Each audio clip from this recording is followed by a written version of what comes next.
Hey, squad. Thank you so much for tuning in. I am Suzette Speaks, and you're watching Let's Talk Justice, a talk show for the community. This is a show where we break down politics and everyday law for everyday people. And today I have a special guest with me. His time is rather short, so we're going to jump right into it. His name is Mr. Bobby Dubose. He has spent more than 10 years serving the people of Fort Lauderdale in Tallahassee, and he's running for Florida Congressional District 20. If you didn't know, there's a special election coming up November 2nd of 2021. He's one of 17 people competing for this seat. This was the seat held by the late Alcee Hastings. So we're going to talk to him about who he is as a person, get to know him, and then we're also going to talk issues. And again, please do share, and please do subscribe. If I have not connected with you before, I want to welcome you. Again, Let's Talk Justice is a talk show for the community, and we want to highlight issues and people that will have an impact on where we live in South Florida. So welcome those watching on Jamaicans.com, our co-hosts, those watching on the Let's Talk Justice Facebook page or on the Suzette Speaks YouTube page. We welcome you and we welcome him now. Welcome. How are you, sir? I am good. How about yourself? I am so terrific. God is so good. I have so much on my mind to ask you, and I know you have a funeral to go to. I'm sorry to hear that. But appreciate you making time. For those who don't know, I know the resume, and I'm going to put it in the description. But give us the short version of who you are, where you grew up, and your life, and getting into public service. Okay. I'll try and do that real quick. First off, Suzette, I just want to say thank you for allowing me this opportunity, but also a greater thank you for providing this platform for our community. I am Representative Bobby Dubose. I'm currently the Democratic Leader in the Florida House of Representatives.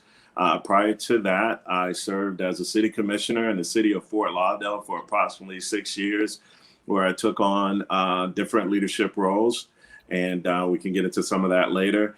A little bit more about me. I am a son of Congressional District 20. I'm the product of two teenage parents, and the first in my family to go off to college and graduate from the University of Florida. So go Gators. Hey. And I am the proud husband of one Yvette DuBose. And I say that because this month, we celebrate 20 years of marriage. No way. Yeah. That was so young, 20 years. What? Oh my goodness. Congratulations. Wow. Thank you. In the midst of all of this. But I will say on that journey, we have 2/5 kids, I tell people. We have Ethan and Jacob, who are 7 and 17, and then had the honor and pleasure of raising my wife's sister's kids, Michael, Malik, and Bree.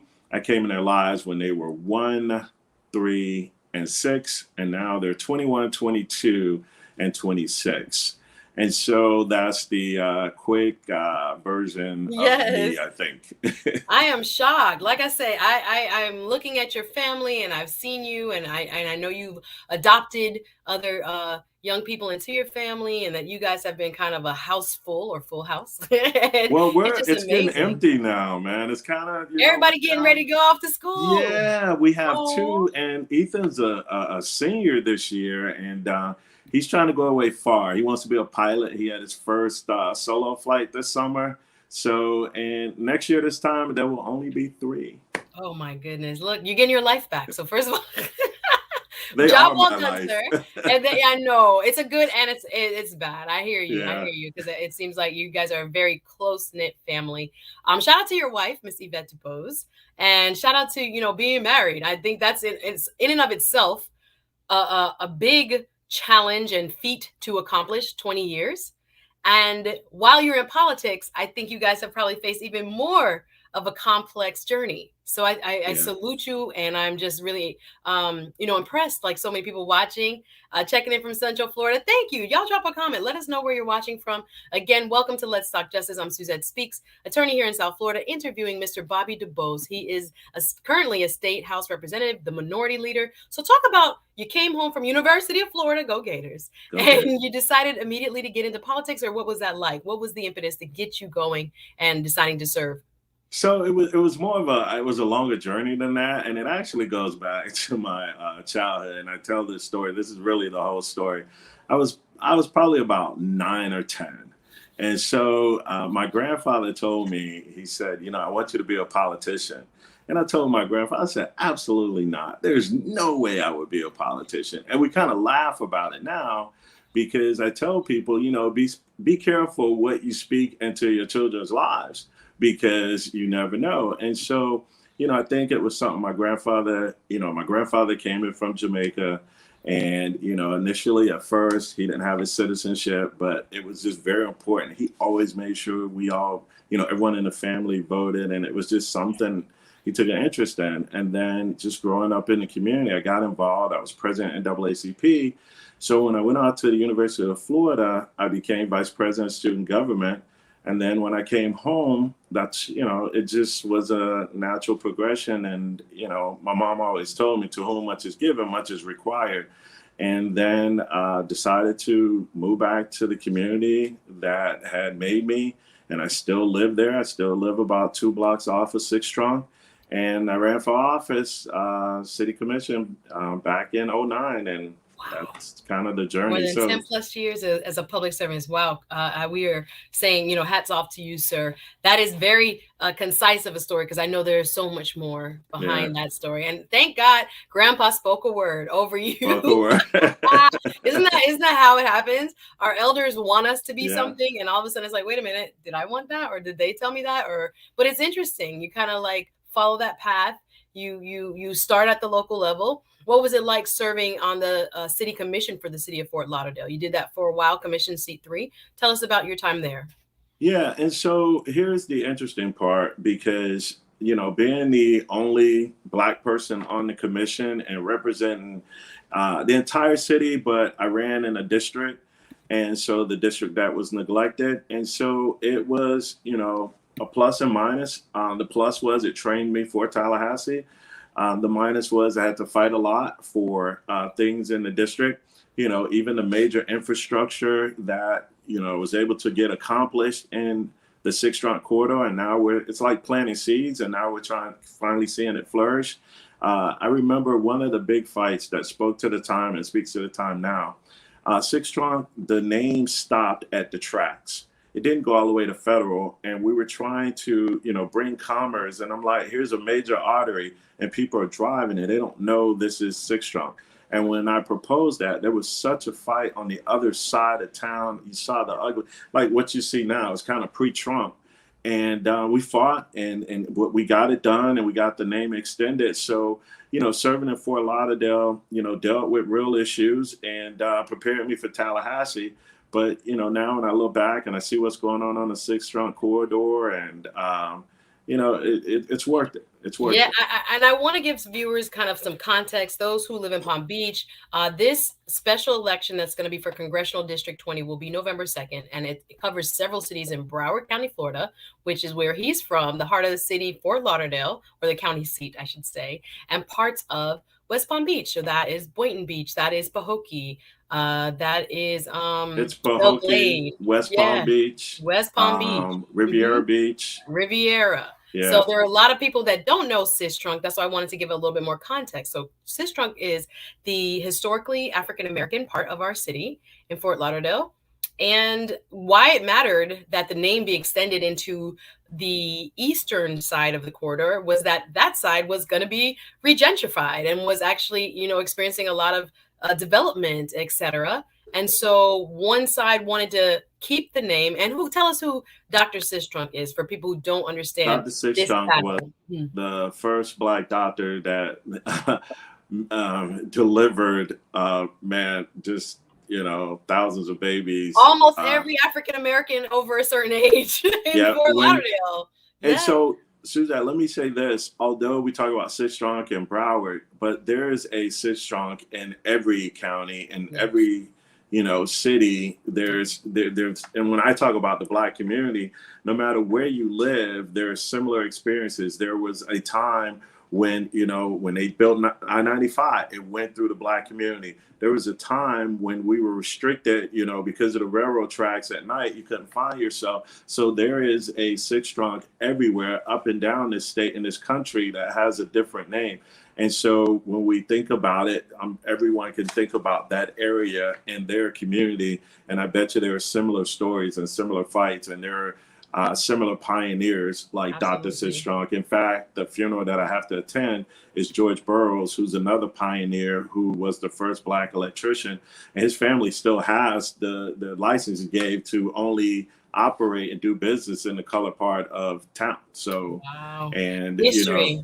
yeah. So we're laying another giant rest today Yeah. today in Fort Lauderdale. So I know you have to attend that. I'm going to do a quick reset for those just joining us. Thank you. Drop a comment. I see you guys, whether you're watching on our partners, Jamaicans.com, Let's Talk Justice homepage, or the Suzette Speak Show YouTube page. Thank you for joining us. Today is a political chat with none other than a native son of Fort Lauderdale, leader of the minority party, the Democratic Party in Tallahassee, serving more than 10 years in public service, in public office, now seeking to replace the late Alcee Hastings in Congressional District 20. Election will be November 2nd, 2021, covering large parts of Broward County, Florida, and Palm Beach County, Florida. We welcome again Bobby Dubose. He's here talking a little bit about why he thinks he'll be the best person for this job. I'm going to ask you quickly to talk about your time in Tallahassee, because we want to get to some issues. But of course, you've served there for quite some time. So tell us about your rise in the ranks, obviously being minority leader and culminating with, being the head of the Democratic delegation in Tallahassee is a huge deal. Start from the beginning. I know, again, time is short, but give us a synopsis of your time and some of the impact you were able to have. So I arrived in 2014 as a freshman. And at the end of my freshman term, the incoming leader, Janet Cruz, asked me to be her leader pro temp. And that's like second in command. And so she saw something in me, and I accepted. So I did that. And then this is actually my last term. I'm termed out. So I just wanted to put that on the record, because some people think that, I'm just leaving the seat. But regardless of what come August of 22, I couldn't be on the ballot. And so being a minority leader in Tallahassee this past session was a real challenge. It was the worst session. We saw some of the most egregious bills. I call it Jim Crow 2.0. We dealt with Jim Crow's son, James Esquire, and he's wearing a suit, carrying a briefcase, and he's using his daddy's playbook. So that was a challenge. However, knowing that we didn't have the votes, knowing that this legislation was going to pass, then how then do you be effective? But what I did was partnered with our ally groups, such as the NAACP, our unions and so forth. And our role was to make sure we put this new legislation in the proper posture. And what I mean by that was making sure we put certain things on the record as we debated these issues. And then that way, once they passed and the governor signed them, then the lawsuits were filed. And as you can see, we're kind of going through that process, and some of it showing favorable to us. And so that's kind of the quick version of how I got to the leadership, and then kind of a summary of what happened this past session. Yeah, I know it was a rough session, to say the least, with, like you're saying, some of the most, what I would call, undemocratic bills I've seen ever pass. They were awful. They just really trying to take us back. I could tell you on the floor, I talked to one of my colleagues. I said, man, this is stuff my grandparents talked about. I mean, they're fundamentally trying to take our rights. Anti-protester bill. I mean, that's what got us to have the right to vote. I mean, but for that process, I think you wouldn't have Representative Bobby Dubose. Exactly. Yeah, no, there's so much there. What Governor Ron DeSantis and the Republican Party are putting forth as far as the agenda, many would disagree with what they're doing, and that it is taking Florida in the wrong direction. But with the redistricting, do you think we will have any more say in terms of being Democrats being the most registered people in the state of Florida. We have more registered Democrats in the state of Florida than Republicans. However, what do you That think? margin is shrinking. Yeah, yeah. Yeah, yeah. Democrats gotta do a better job at getting out and register vote. A lot of folks have just went from one party or the other and did NPA, but it's very Mm. important. I think we need to think about, even if you disagree, who is proposing what and what impact that it's having on our community. Again, when I say our community, I mean the Black community. I don't care where you live in Broward. Your experience as a Black person is what puts you in the Black community, and our liberties, our rights. As we can see, it's not just Florida. These are national narratives.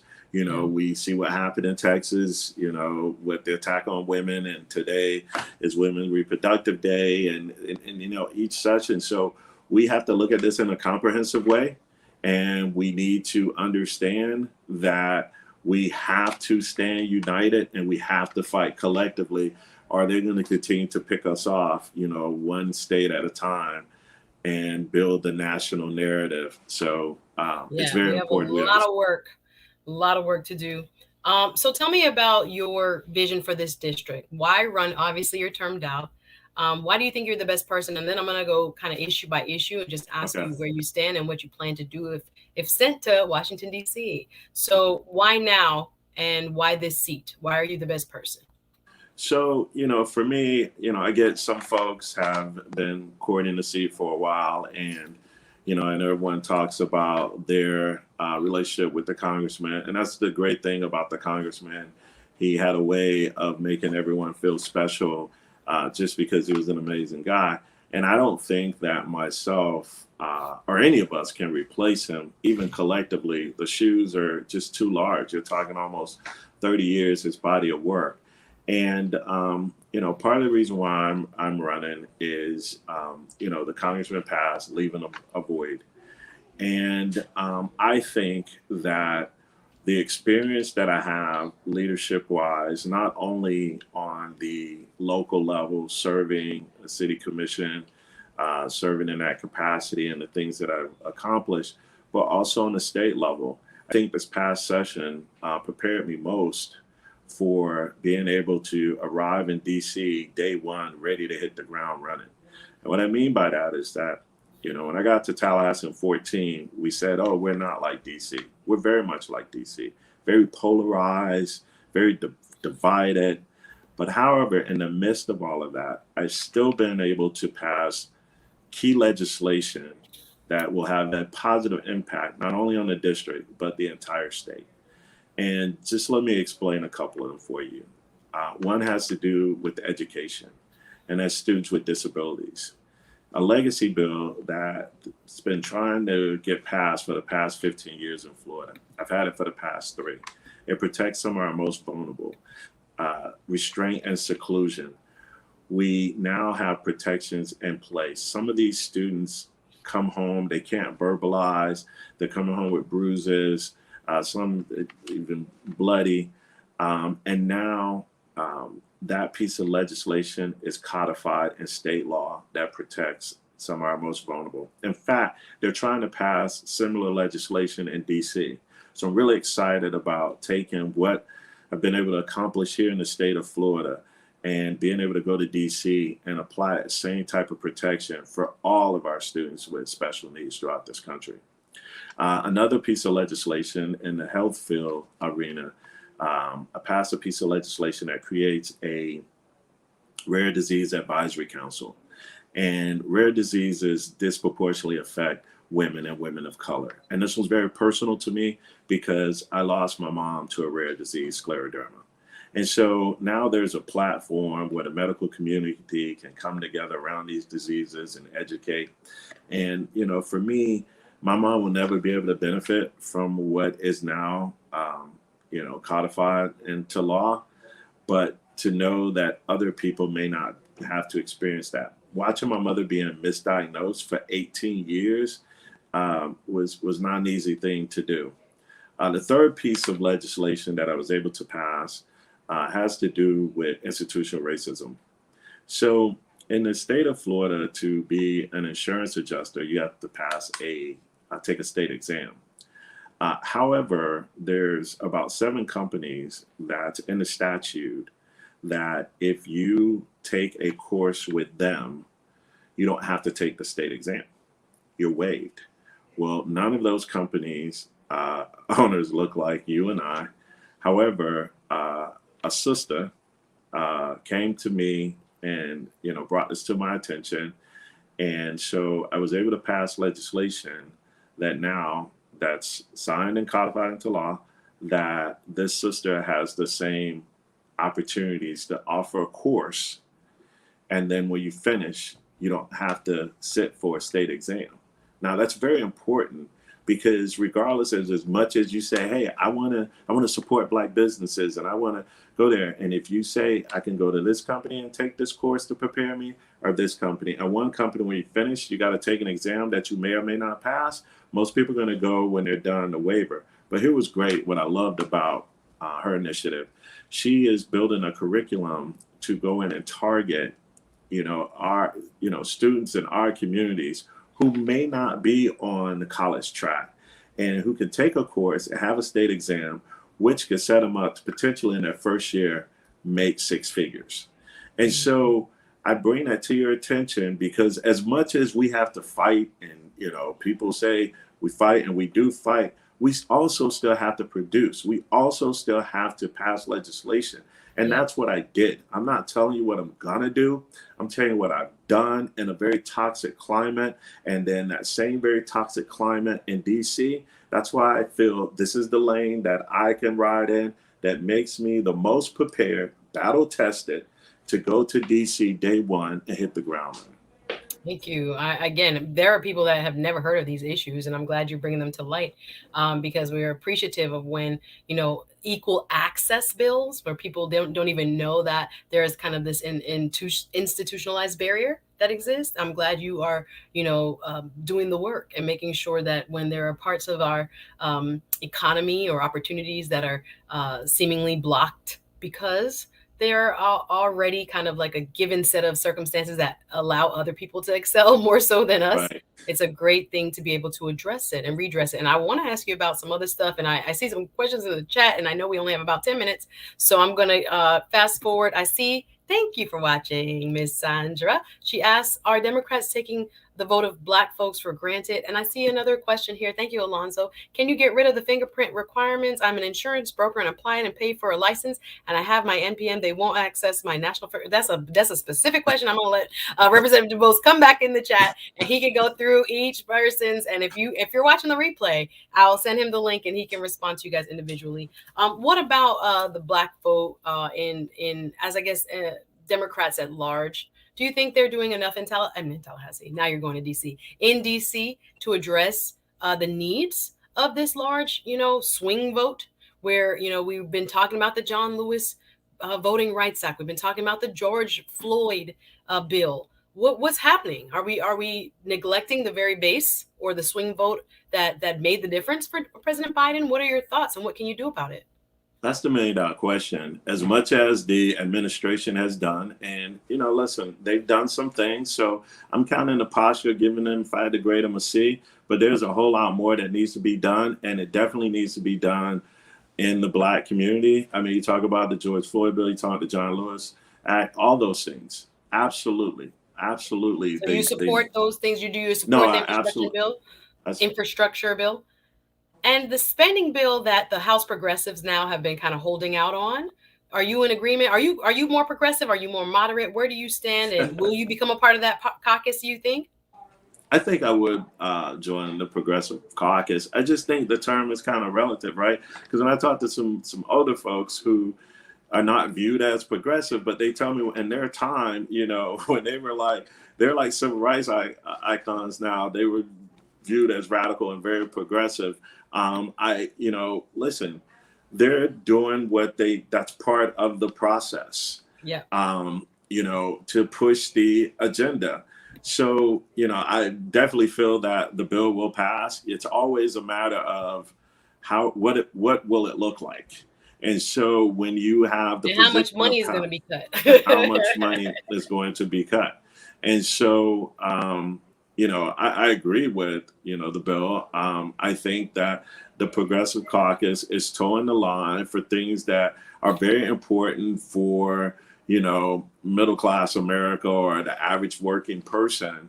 Too many times, if it was the other way around, they would do all these tax cuts and, we would wait on this trickle down effect. Exactly. So, if I were there, I would be pushing the envelope for these very important issues. To me, this voter suppression bills that are going across the country.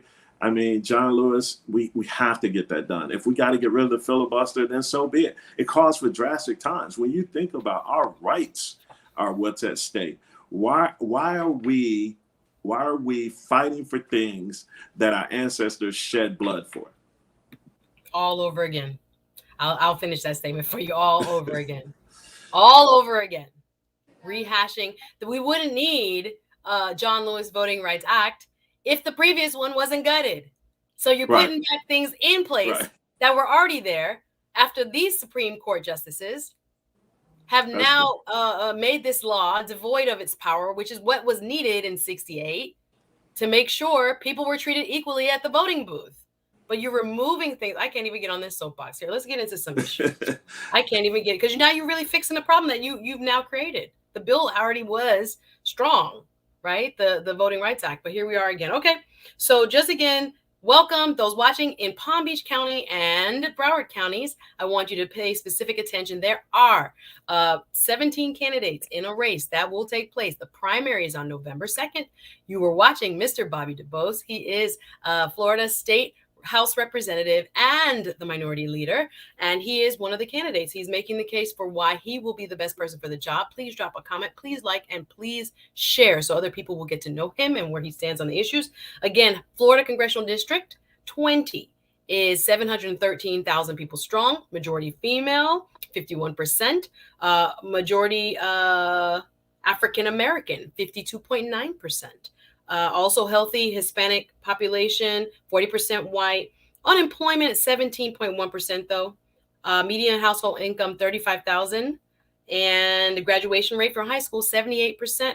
College graduation rate 17.7%. So tell us what we're going to do. What are you going to do if elected in terms of economic revitalization? I think there are a lot of people that are afraid to go back out because of COVID, of course. Lost jobs. Jobs have become kind of, what should I say? Technology has taken away certain people's jobs. And then we have, people that are in need of training. What can we do and what can you do specifically if you are elected to go to DC to increase people's economic outlook within Congressional District 20 and hopefully create more jobs within the district? Yeah, I think there's a couple of things that I think that we need to do. One, we need to obviously have more opportunities as far as money and programs for small businesses. And as we talk about, technology taking away jobs, I think we got to look at what has happened within during this pandemic. A lot of people who have started businesses and they have flourished, especially a lot of millennials who have started businesses online. I think we need to readjust to the time that we're in, and it's not just a traditional brick and mortar. During this time, the pandemic has shown us how to stay in and continue to make money. I mean, since the pandemic started, my wife has not been back to the grocery store. That's just not a thing she just doesn't want to do. At first, it was more the exposure. So we got to think about the time that we're in. I think, in Congressional District 20, there are a lot of different opportunities where we can kind of shape the industry and attract more high-paying jobs. I think that's a big part of it. I know there's discussion around a minimum wage. I always say we need a livable wage, but what we need to do is have an industry that creates, that brings jobs that are higher paying, and also we need to train and make sure the resource, which are the people worker, are available. So I'll give you a prime example in Congressional District 20, especially in Belgrade. where, the poverty level is really low, and then it's agriculture. And Really so, high. I mean, really, really high, sorry. And the industry is agriculture. And so too often we think about agriculture just going out in the fields. Well, I spent 2 summers in Iowa at a urban agriculture academy, and I learned that the agriculture industry is growing leaps and bounds, and there are a lot of high-paying jobs, and it's in such a different state. But again, we are not connected. We are the last ones to find out about that, and I think that's a big opportunity. We can definitely partner with our universities. We have 2 land grant universities here, Florida Agriculture and Mechanical University and the University of Florida. And so that would start to diversify our industry, and then we can train individuals in that area, retrain, and the generation coming up, so they'll be prepared to take on those higher paying jobs, which will create a livable wage. So those are, some of the. I know you're not here. We got to keep I'm moving. looking, and I'm gonna say we gotta rapid fire you, because listen, you gotta go, and I want to make sure we get some issues taken care of. So you're gonna shorten your answers for us, please, sir. Okay. And just let us know where you're going, because I know you got a funeral to go to. Thank you to Representative Bobby Dubose for being with us on a busy Saturday. He was coming from an event, he's going to an event, and he made time for us here. So thank you for speaking to your constituents and all of the folks watching. All right, so let's go to mask mandates. Do you agree with what President Biden did in terms of making businesses require mask? Businesses over 100 employees require vaccination or mandatory testing. Do you agree that there should be a mask mandate? Even in Florida, our public school systems here have been kind of embattled with the governor. Where are you in terms of mask mandates and vaccine requirements? Excuse me. Quick answer: absolutely. Yeah. Okay. I believe in mask mandates, especially when you start talking about education. I have a 7-year-old. He's the only one that's not vaccinated. And every day I take off this legislative hat. And as a parent, I'm very concerned. So quick answer, yes. Okay. Tell us where you are on curbing gun violence. Do you think that you could have an impact in Congress, or how can you have an impact in Congress when it comes to especially some of the areas that we mentioned, having high poverty rates, looking at young people participating in gang activity? What are your ideas for improving gun violence, the level of gun violence within the district? It's definitely something that's personal to me. On Mother's Day, Armani Harrison was my little cousin. He was 19, and he lost his life to senseless gun violence, just kind of being in the wrong place at the wrong time. You hear these things happening other places, and you feel really sad, but when it hits you right at home, it's something personal. So it's definitely a priority. I think, as it relates to gun violence, and it's just even dealing with guns, I was watching something very interesting a couple of weeks ago, where they were actually taking guns with young folks and teaching them about guns. And it just made me think. I was like, you know what? We have guns in the community. It's such a taboo. And so, it's kind of this thing. It's a bad boy thing. I see young folks on Instagram, flashing guns and stuff like that. And I'm watching what they're doing. It was in another state, and they were just talking about the outcomes of it. They've made it less of this thing and kind of teaching them who does that? You know who does that? Our white brothers and sisters.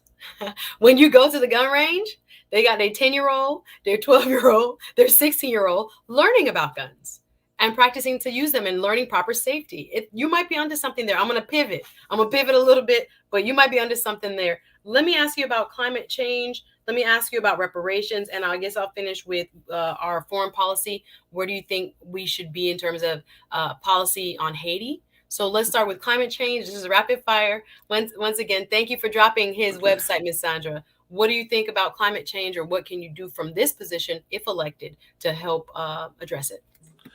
I think that there's a lot that needs to be done as it relates to climate change. There's a lot of discussion around the ideas in the Green New Deal. There's legislation that's there. I think we definitely need to attack it. We're about to get into the king tides, and that's something I dealt with on the local level, where we could have a drought and then it's still flooding in parts of Fort Lauderdale. So I believe in it. I guess if that's the rapid Scientifically, you're saying there is.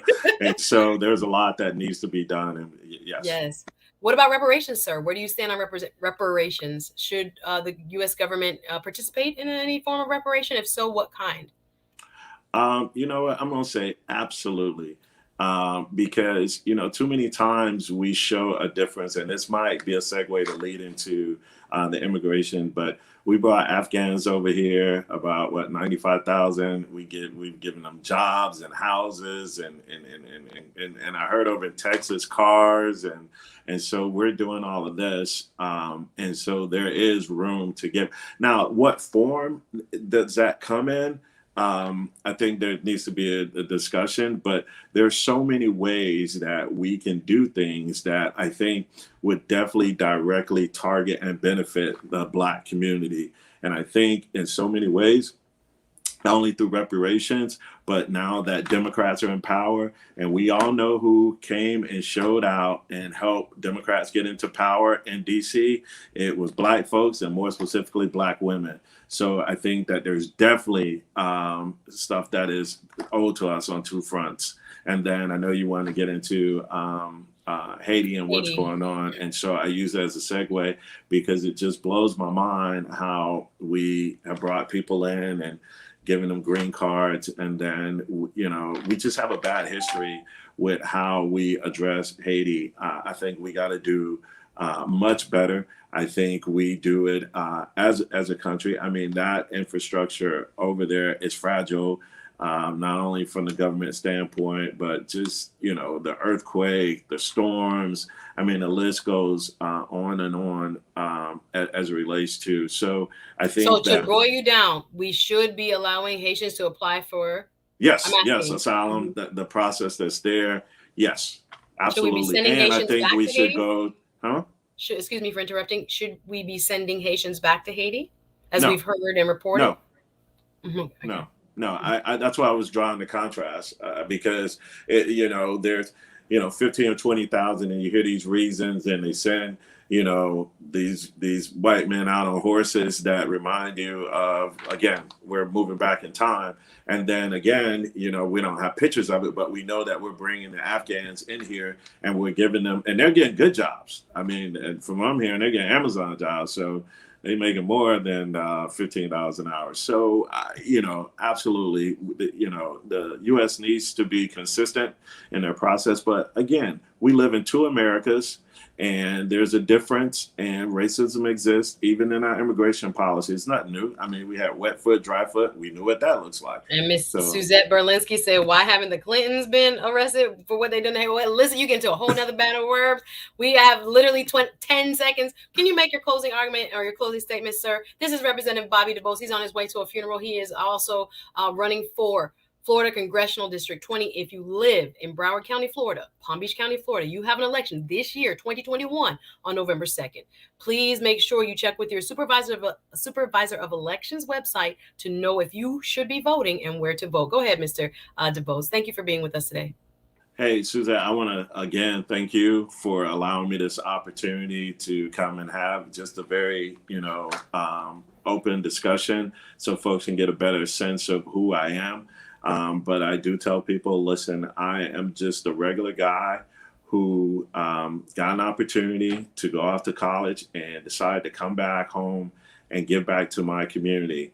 If you look at my record locally when I served in the commission, in fact, I still live in the same neighborhood that I grew up in. I didn't move away. I tell people I'm a proud product of the 33311. Because that's always been the zip code folks use to talk about bad things in Broward. My experience, again, on the local level, my leadership on the local level, my experience and my leadership currently in Tallahassee has given me firsthand experience on what's needed to fight the fight and also to get things done and make sure that to pass legislation. Again, it's great to, talk about what you're going to do and maybe even point to one or two things. But if you look at my time in Tallahassee, I have passed key legislation. I have brought home appropriations for my district. And here's the other thing I tell people: you kind of open up talking about my family, and this is a journey for us. And I want people to know that, because one, I want people to know that the Black family still exists and that we are strong. And these are the folks that that are driving me and I'm fighting for. And I want you to really see what it means to me personally when I'm advocating, I'm fighting for. And that's the same passion and the same results that I'll deliver in DC. So I'm asking you to remember Bobby Dubose on not only on November 2nd. We actually started yes, we voting. gotta come back again in January. Yes. This is just the primary, folks. Yes, thank you for mentioning that. And the primary, there's only 11 of us on the ballot. Oh, it's only 11. They can talk about all these people. It's 11 of them. Okay, so Democrats. There's some write-ins. There's some Republicans, some Libertarians, some MPAs, ATLians. Okay, we got it. We appreciate your time, sir. Thank you for everybody who's watching. Please do like, comment, and share. I appreciate his time very dearly. He is running to a funeral. If you have questions, we put up his website. Please subscribe. And again, thank you so much to Mr. Bobby Dubose for spending time with us here on Let's Talk Justice. I'm Suzette Speaks. We'll see you very soon. Thank you, sir, for your time. All right. Thank you. And go Gators. Go Gators. See you soon. Thank y'all for